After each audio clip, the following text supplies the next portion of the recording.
Hi there, this is Datila, and welcome to Tussling Time Post Show. It is Friday, November 1st, 2024, and tonight I'll be talking about Friday Night SmackDown. Now, tonight's SmackDown was a go-home show to Crown Jewel, and let's talk about the Bloodline. The original Bloodline reunited.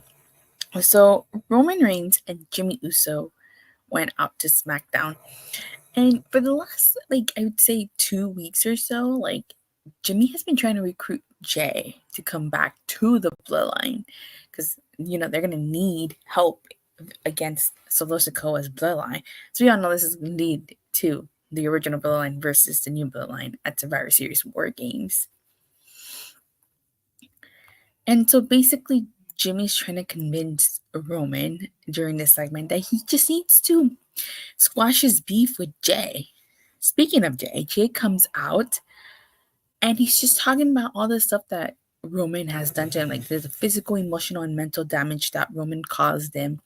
He hasn't forgotten about that. And basically, he says that if he comes back, he wants to be 3 equals. He's not his right hand, his lackey, or anything like that. He's his equal. So, if he says that if Roman treats him with the slightest disrespect, he's gone.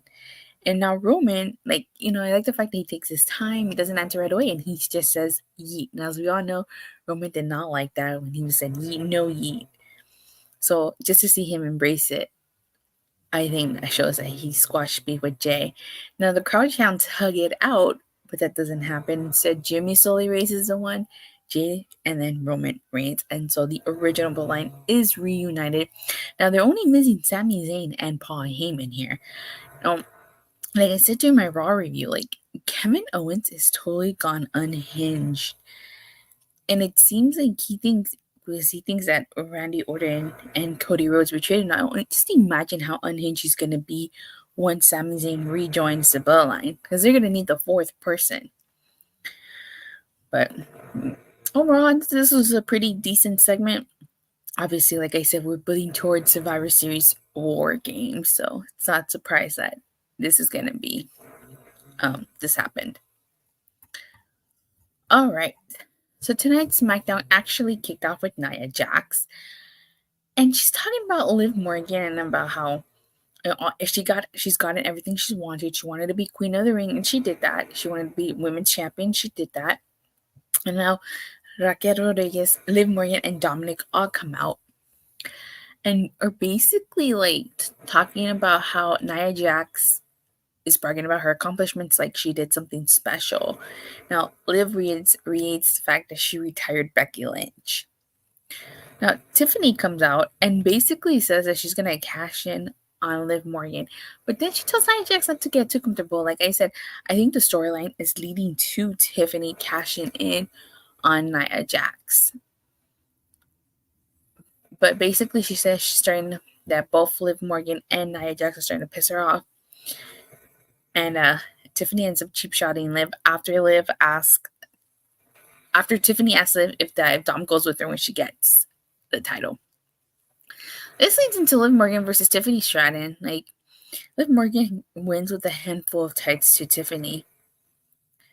And she gets a hit with her own briefcase, and Nia Jax gets involved, hits her with a headbutt, and then an annihilator. So we'll see what happens at Crown Jewel.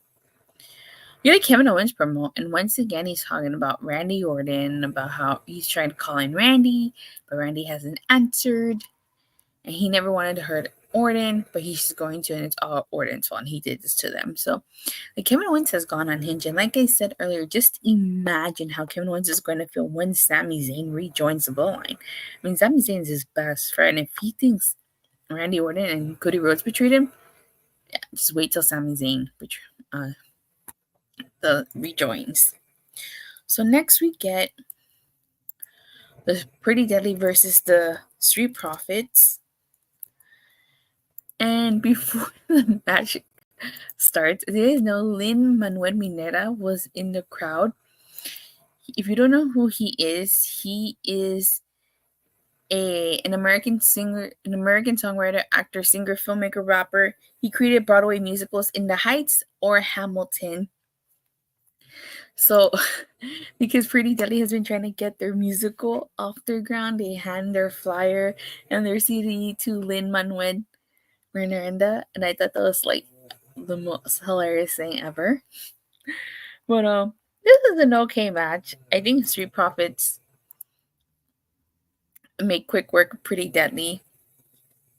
The cool spot in this match was when BFAB did the power slam to Elton Prince, and they went with the blockbuster. Okay. Next, we get Nia Jax and Tiffany Stratton. And basically, like, Tiffany tries to convince Nia Jax that it's all part of her plan to try to keep Liv Morgan off her toes. And Naomi tells Nia Jax to keep that belt warm from her. So, like I said, Tiffany is probably going to end up cashing in Nia Jax. When? I don't know, but it's definitely going to happen. Now, I wonder if, like, she steals. Because, like, Naomi telling Nia Jax to keep that belt warmer kind of tells me she wants Nia Jax's belt. So I wonder if, like, maybe Naomi will challenge Nia for the belt, and then that's when Tiffany cashes in. We get Bayley and Naomi versus Indi, Hartwell, and Candice LeRae. This being Indi Hartwell's last match in WWE. As we learned earlier today, she did get a release. So it just sucks because, like, Indi Hartwell was never really given an opportunity to shine on the main roster. She was just kind of there. Like, they bought Dexter Lumis and they didn't even pair them up. Like, Index, like, they had a whole wedding on NXT, and that was pretty much it. But anywho, like, Bayley and Naomi win after Naomi hits the rear view to Candice, so not a surprise. So not only did Indi lose her last match, but at least she didn't get pinned. We have Motor City Machine Guns interview, and they're interrupted by Grayson Waller and Austin Theory, so I'm surprised they're still together because it seems like they were previously teasing a split between Grayson Waller and Austin Theory, so I guess that's not happening anymore. But basically, the whole point of this is that Grayson Waller invites Motor City Machine Guns to his talk show. Chris Sabin thinks he's talking about Miss TV, but Grayson Waller quickly corrects him that it's the Grayson Waller effect. So I feel like this is going to set up a feud with the Motor City Machine Guns and A-Town Down Under. Because that's where I think this is going. We get Piper Niven versus Bianca Belair versus Lash Legend versus Io Sky. Piper Niven's dressed as the Wolverine during this match. I thought this was a pretty decent match. I really like the stare down between Lash Legend and Jade Cargill. I definitely wouldn't mind seeing a one-on-one match between them. But Io Sky steals the victory from Bianca Belair after Bianca had did the KOD to Lash Legend. Io Sky did a moonsault to Lash Legend, and she was victorious. So she has momentum going into the match at Crown Jewel. We get Randy Orton and Cody Rhodes segment backstage, and they're talking about Kevin Owens. Now, Cody Rhodes makes it known that he wants to get his hands on Kevin Owens as well. He tells Randy Orton to save a piece for him. Now, an interesting thing is Randy Orton turns and looks at the title. We have yet to get the student versus the teacher. We have yet to get Cody Rhodes versus Randy Orton. I think it's going to be Cody Rhodes' next feud, his feud with Randy Orton. They keep teasing it, but we haven't gotten it yet. The main event ends up being Cody Rhodes and Randy Orton versus Imperium. And I have to say, like, it's not surprised that Cody Rhodes and Randy Orton won this match after Randy Orton hits Gunter with an RKO and Cody hits a crossroads to Kaiser. But at the end, KO attacked Randy Orton with a chair and Gunter put Cody in the sleeper. So definitely a little preview of Crown Jewel. So that was it. This was an okay SmackDown. This is the go-home show to Crown Jewel. And as I've always said, the go-home shows are supposed to sell you the pay-per-view. If you weren't planning on watching Crown Jewel, this should have convinced you to watch Crown Jewel.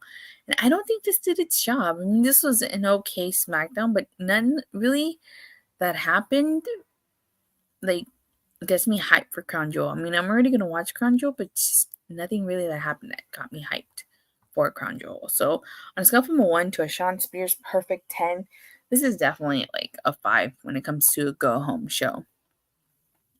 Alright, well, with that being said, thank you guys all so much for watching and for the continued support. Please don't forget to like and subscribe. Make sure you hit that bell so you get notified whenever I go live or release a new video. And I will see you guys. I don't know if I'm going to do a review for Crown Jewel yet. If I don't do it live Saturday, might do it Sunday. So if I don't see you guys for Crown Jewel, I definitely will see you guys Monday after Raw. Bye.